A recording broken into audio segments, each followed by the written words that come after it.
Welcome to BC study circle. I'm Shravan Kumar Pannala అండి. ఇది గతంలో అడిగినటువంటి ప్రశ్న అండి.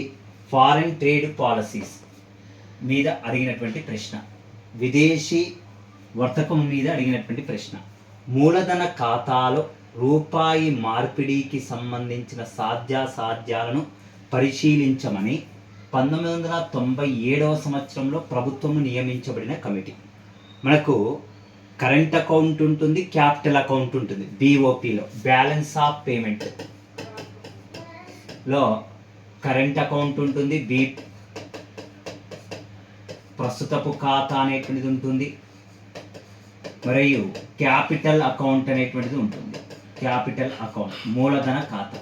ఈ మూలధన ఖాతా మీద 1997 సంవత్సరంలో అధ్యయనం చేసినది ఎవరో అని ఇచ్చాడండి. ఇక్కడ పద్మనాభన్ కమిటీ అయినా సరే, గోయి పోరియా కమిటీ అయినా సరే, సుకుమై చక్రవర్తి, ఈ కమిటీలు మొత్తం బ్యాంకింగ్ మీద అధ్యయనం చేశాయండి. ఇంకా ఉన్నటువంటి ఆప్షన్లో ఎస్ఎస్ తారాపూర్ కమిటీ అండి ఏ అకౌంట్ మీద అధ్యయనం చేశాడండి అంటే మూలధన ఖాతా మీద అధ్యయనం చేయటం జరిగింది. Answer third one is the correct answer. SS Tarapore committee అండి. Thank you everyone.